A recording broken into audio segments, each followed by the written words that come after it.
सत श्री अकाल बच्चों। अज मैं तुहाडे सामने क्लास 7वीं पाठ दूजा मेरा भारत देश जो कि एक लेख है वो तुहाडे सामने लैके आई हाँ। इसनों असीं पढ़ना शुरू करते हाँ। पाठ पढ़ना क्यों जरूरी है? क्योंकि जेकर असीं पाठ नहीं पढ़ांगे ਤਾਂ ਪ੍ਰੀਖਿਆਵਾਂ ਦੇ ਵਿੱਚ ਜੋ ਸਾਨੂੰ ਇੰਟਰਨਲ ਕੁਐਸਚਨਸ ਆਉਂਦੇ ਨੇ ਇੱਕ ਨੰਬਰ ਦੇ ਉਹ ਅਸੀਂ ਨਹੀਂ ਕਰ ਸਕਾਂਗੇ। ਇਸ ਲਈ ਤੁਹਾਨੂੰ ਮੈਂ ਪੂਰਾ ਪਾਠ ਪੜ੍ਹ ਕੇ ਸੁਣਾ ਰਹੀ ਹਾਂ। ਬੱਚੋ ਤੁਸੀਂ ਵੀ ਪੜ੍ਹਨ ਦੀ ਕੋਸ਼ਿਸ਼ ਕਰਿਓ ਤੇ ਧਿਆਨ ਨਾਲ ਸੁਣਨਾ ਵੀ ਹੈ। ਮੇਰੇ ਦੇਸ਼ ਦਾ ਨਾਮ ਭਾਰਤ ਹੈ। ਸਾਡੇ ਦੇਸ਼ ਦੀ ਰਾਜਧਾਨੀ ਦਿੱਲੀ ਹੈ। ਸਾਡੇ ਦੇਸ਼ ਵਿੱਚ 29 ਰਾਜ ਅਤੇ 7 ਕੇਂਦਰ ਸ਼ਾਸਿਤ ਪ੍ਰਦੇਸ਼ ਹਨ। ਹੁਣ ਇਹ ਕੇਂਦਰ ਸ਼ਾਸਿਤ ਪ੍ਰਦੇਸ਼ ਕੀ ਹੁੰਦੇ ਹਨ? ਕੇਂਦਰ ਸ਼ਾਸਿਤ ਪ੍ਰਦੇਸ਼ ਉਹ ਹੁੰਦੇ ਹਨ ਜੋ ਕਿ ਕੇਂਦਰ ਸਰਕਾਰ ਦੁਆਰਾ ਹੀ ਚਲਾਏ ਜਾਂਦੇ ਹਨ। ਸਾਡਾ ਦੇਸ਼ ਸਨ 1947 ਵਿੱਚ ਅੰਗਰੇਜ਼ੀ ਰਾਜ ਤੋਂ ਆਜ਼ਾਦ ਹੋਇਆ। ਦੇਸ਼ ਦੀ ਆਜ਼ਾਦੀ ਲਈ ਬਹੁਤ ਸਾਰੇ ਸੁਤੰਤਰਤਾ ਸੰਗਰਾਮੀਆਂ ਨੇ ਕੁਰਬਾਨੀਆਂ ਦਿੱਤੀਆਂ। ਇਸ ਦੇ ਉੱਤਰ ਵਿੱਚ ਚੀਨ ਅਤੇ ਨੇਪਾਲ ਦੇਸ਼ ਹਨ। ਇਸ ਦੇ ਪੂਰਬ ਵੱਲ ਬੰਗਲਾਦੇਸ਼ ਅਤੇ ਮਿਆਂਮਾਰ ਯਾਨੀ ਕਿ ਬਰਮਾ ਹੈ। ਇਸ ਦੇ ਉੱਤਰ ਪੱਛਮ ਵਿੱਚ ਪਾਕਿਸਤਾਨ ਹੈ। ਇਸ ਦੇ ਦੱਖਣ ਵਿੱਚ ਸ਼੍ਰੀਲੰਕਾ ਹੈ। ਮੇਰੇ ਦੇਸ਼ ਦੇ ਉੱਤਰ ਵਿੱਚ ਇੱਕ ਹਿਮਾਲਾ ਪਰਬਤ ਹੈ। ਇਸ ਦੀਆਂ ਪਹਾੜੀਆਂ ਬੜੀਆਂ ਉੱਚੀਆਂ ਹਨ। ਮਾਊਂਟ ਐਵਰੈਸਟ ਨਾਮ ਦੀ ਇਸ ਦੀ ਇੱਕ ਚੋਟੀ ਦੁਨੀਆ ਵਿੱਚ ਸਭ ਤੋਂ ਉੱਚੀ ਹੈ। ਕਿਹੜੀ ਚੋਟੀ? ਮਾਊਂਟ ਐਵਰੈਸਟ ਦੁਨੀਆ ਵਿੱਚ ਸਭ ਤੋਂ ਉੱਚੀ ਹੈ। ਇਹ ਉੱਤਰ ਦੀਆਂ ਠੰਡੀਆਂ ਹਵਾਵਾਂ ਨੂੰ ਰੋਕਦਾ ਹੈ। ਉੱਤਰੀ ਭਾਰਤ ਦੀਆਂ ਸਭ ਨਦੀਆਂ ਇਸ ਪਰਬਤ ਵਿੱਚੋਂ ਹੀ ਨਿਕਲਦੀਆਂ ਹਨ। ਇਹਨਾਂ ਦੇ ਨਾਮ ਸਤਲੁਜ, ਬਿਆਸ, ਜਮਨਾ, ਗੰਗਾ, ਬ੍ਰਹਮਪੁੱਤਰ ਆਦਿ ਹਨ। ਰਾਵੀ, ਚਨਾਬ, ਜੇਹਲਮ ਅਤੇ ਸਿੰਧ ਵੀ ਇਸ ਪਰਬਤ ਵਿੱਚੋਂ ਨਿਕਲ ਕੇ ਪਾਕਿਸਤਾਨ ਵੱਲ ਚਲੀਆਂ ਜਾਂਦੀਆਂ ਹਨ।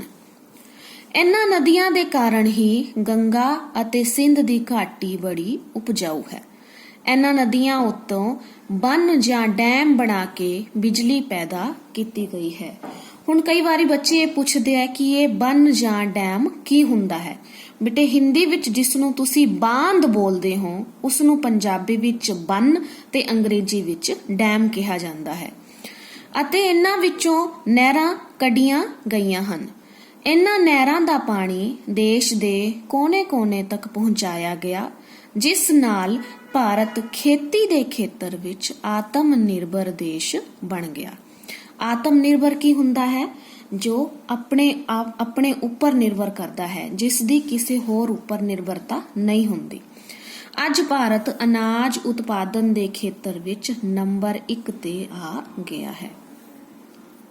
ਮੇਰੇ ਦੇਸ਼ ਵਿੱਚ ਕਈ ਬੋਲੀਆਂ ਪ੍ਰਚਲਿਤ ਹਨ।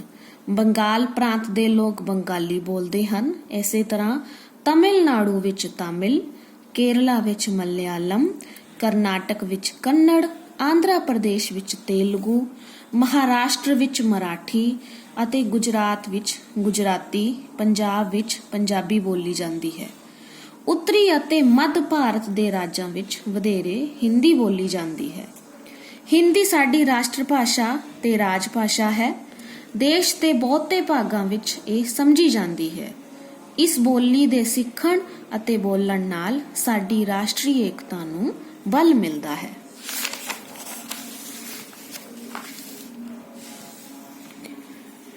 ਸਾਡੇ ਦੇਸ਼ ਦਾ ਇਤਿਹਾਸ ਬੜਾ ਪੁਰਾਣਾ ਹੈ। ਇੱਥੇ ਕਈ ਨਸਲਾਂ, ਕੌਮਾਂ ਤੇ ਰੰਗਾਂ ਦੇ ਲੋਕ ਬਾਹਰੋਂ ਆਉਂਦੇ ਰਹੇ ਹਨ। ਹੌਲੀ-ਹੌਲੀ ਉਹ ਸਾਰੇ ਹੀ ਸਾਡੀਆਂ ਰਵਾਇਤਾਂ ਅਤੇ ਸੱਭਿਆਚਾਰ ਵਿੱਚ ਸਮਾ ਜਾਂਦੇ ਰਹੇ। ਰਵਾਇਤਾਂ ਅਤੇ ਸੱਭਿਆਚਾਰ ਇਹ ਕੀ ਹੁੰਦਾ ਹੈ? ਇਹ ਰਵਾਇਤਾਂ ਜਾਂ ਸੱਭਿਆਚਾਰ ਉਸ ਨੂੰ ਕਿਹਾ ਜਾਂਦਾ ਹੈ ਜਿਸ ਤਰ੍ਹਾਂ ਸਾਡੇ ਰਹਿਣ ਸਹਿਣ ਦਾ ਤਰੀਕਾ, ਸਾਡੇ ਖਾਣ ਪੀਣ ਦਾ ਤਰੀਕਾ, ਅਸੀਂ ਕੀ ਰਸਮ ਨਿਭਾਉਂਦੇ ਹਾਂ, ਕੀ ਰਿਵਾਜ ਕਰਦੇ ਹਾਂ, ਉਸ ਨੂੰ ਕਿਹਾ ਜਾਂਦਾ ਹੈ ਰਵਾਇਤਾਂ ਅਤੇ ਸੱਭਿਆਚਾਰ। ਅੱਜ ਵੀ ਇੱਥੇ ਵੱਖ-ਵੱਖ ਰੰਗਾਂ, ਬੋਲੀਆਂ, ਜਾਤਾਂ ਤੇ ਧਰਮਾਂ ਦੇ ਲੋਕ ਹਨ, ਪਰ ਉਹ ਸਾਰੇ ਹੀ ਭਾਰਤੀ ਹਨ। ਸਾਨੂੰ ਆਪਣੀ ਸਾਂਝੀ ਪਰੰਪਰਾ ਉੱਤੇ ਮਾਣ ਹੈ। ਇਸ ਕਰਕੇ ਕਹਾਵਤ ਮਸ਼ਹੂਰ ਹੈ ਹਿੰਦੂ ਮੁਸਲਿਮ ਸਿੱਖ ਈਸਾਈ ਇਹ ਹਨ ਸਾਰੇ ਭਾਈ ਭਾਈ। ਸਾਡਾ ਦੇਸ਼ ਇੱਕ ਵੱਡਾ ਦੇਸ਼ ਹੈ। 2011 ਦੀ ਜਨਗਣਨਾ ਅਨੁਸਾਰ ਭਾਰਤ ਦੀ ਜਨਸੰਖਿਆ ਲਗਭਗ 121 ਕਰੋੜ ਹੈ। ਜਨਸੰਖਿਆ ਦੇ ਪੱਖੋਂ ਭਾਰਤ ਦੁਨੀਆ ਦਾ ਦੂਜਾ ਵੱਡਾ ਦੇਸ਼ ਹੈ। ਖੇਤਰਫਲ ਦੇ ਪੱਖੋਂ ਭਾਰਤ ਦਾ ਦੁਨੀਆ ਵਿੱਚ 7ਵਾਂ ਸਥਾਨ ਹੈ।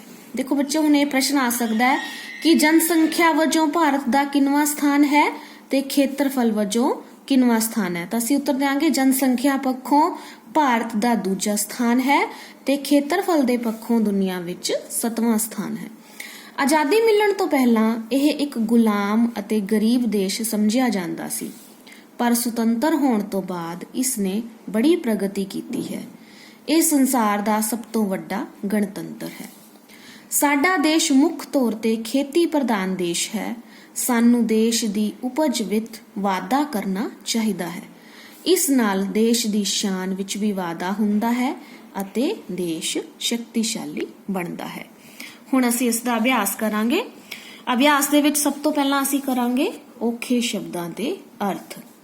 ਨਸਲਾਂ, ਕਿਸਮਾਂ, ਜਾਤੀਆਂ, ਰਵਾਇਤਾਂ, ਪਰੰਪਰਾਵਾਂ, ਰੀਤੀ ਰਿਵਾਜ, ਸੱਭਿਆਚਾਰ, ਸੰਸਕ੍ਰਿਤੀ, ਪ੍ਰਗਤੀ, ਤਰੱਕੀ, ਖੇਤਰਫਲ, ਕੁੱਲ, ਰਕਬਾ। ਹੁਣ ਅਸੀਂ ਪ੍ਰਸ਼ਨ ਉੱਤਰ ਤੇ ਆਨੇ ਹਾਂ। ਪਹਿਲਾ ਪ੍ਰਸ਼ਨ ਹੈ, ਆਪਣੇ ਦੇਸ਼ ਦੀ ਰਾਜਧਾਨੀ ਦਾ ਨਾਮ ਲਿਖੋ। ਤਾਂ ਇਸ ਦਾ ਉੱਤਰ ਆਏਗਾ, ਸਾਡੇ ਦੇਸ਼ ਦੀ ਰਾਜਧਾਨੀ ਦਾ ਨਾਮ ਨਵੀਂ ਦਿੱਲੀ ਹੈ। ਸਾਡੇ ਦੇਸ਼ ਵਿੱਚ ਕੁੱਲ ਕਿੰਨੇ ਰਾਜ ਹਨ? ਸਾਡੇ ਦੇਸ਼ ਵਿੱਚ ਕੁੱਲ 29 ਰਾਜ ਹਨ। ਭਾਰਤ ਕਦੋਂ ਆਜ਼ਾਦ ਹੋਇਆ? ਭਾਰਤ 1947 ਵਿੱਚ ਆਜ਼ਾਦ ਹੋਇਆ।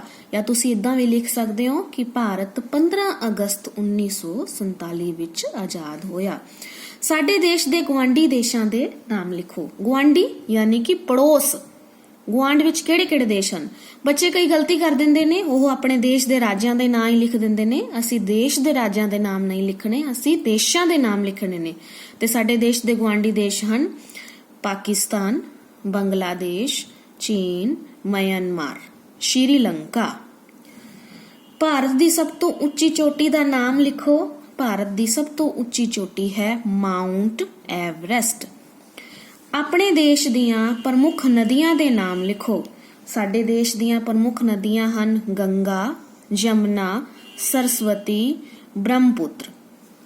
ਆਪਣੇ ਦੇਸ਼ ਦੀ ਰਾਸ਼ਟਰੀ ਭਾਸ਼ਾ ਲਿਖੋ। ਸਾਡੇ ਦੇਸ਼ ਦੀ ਰਾਸ਼ਟਰੀ ਭਾਸ਼ਾ ਹਿੰਦੀ ਹੈ। ਸਾਨੂੰ ਆਪਣੇ ਦੇਸ਼ ਦੀ ਏਕਤਾ ਬਣਾਈ ਰੱਖਣ ਲਈ ਕੀ ਕਰਨਾ ਚਾਹੀਦਾ ਹੈ? ਸਾਨੂੰ ਆਪਣੇ ਦੇਸ਼ ਦੀ ਏਕਤਾ ਬਣਾਈ ਰੱਖਣ ਲਈ ਹਿੰਦੀ ਨੂੰ ਸਮਝਣਾ ਅਤੇ ਬੋਲਣਾ ਚਾਹੀਦਾ ਹੈ। ਇਸ ਦਾ ਉੱਤਰ ਤੁਸੀਂ ਇੱਥੋਂ ਵੇਖ ਕੇ ਵੀ ਲਿਖ ਸਕਦੇ ਹੋ ਕਿ ਹਿੰਦੀ ਨੂੰ ਬੋਲਣ ਅਤੇ ਲਿਖਣ ਨਾਲ ਅਸੀਂ ਰਾਸ਼ਟਰੀ ਏਕਤਾ ਨੂੰ ਬਲ ਮਿਲ ਸਕਦਾ ਹੈ। ਬੱਚੋ, ਜੇ ਕੁਝ ਤੁਹਾਨੂੰ ਸਮਝ ਨਹੀਂ ਆਇਆ, ਜੇ ਤੁਹਾਨੂੰ ਕੁਝ ਲਿਖਣਾ ਨਹੀਂ ਆਂਦਾ, ਤਾਂ ਇਹਨਾਂ ਪ੍ਰਸ਼ਨਾਂ ਦੇ ਉੱਤਰ ਇਸ ਕਿਤਾਬ ਦੇ ਵਿੱਚੋਂ, ਇਸ ਪਾਠ ਦੇ ਵਿੱਚੋਂ ਹੀ ਹਨ। ਤੁਸੀਂ ਇਹਨਾਂ ਵਿੱਚੋਂ ਦੇਖ ਕੇ ਲਿਖ ਸਕਦੇ ਹੋ। ਤੇ ਜੇ ਤੁਹਾਡੇ ਮਨ ਦੇ ਵਿੱਚ ਕੋਈ ਪ੍ਰਸ਼ਨ ਆਉਂਦੇ ਹਨ, ਕੋਈ ਸੁਝਾਅ ਤੁਸੀਂ ਦੇਣਾ ਚਾਹੁੰਦੇ ਹੋ, ਤਾਂ ਮੈਂ ਉਹਨਾਂ ਦਾ ਇੰਤਜ਼ਾਰ ਕਰੂੰਗੀ। ਧੰਨਵਾਦ।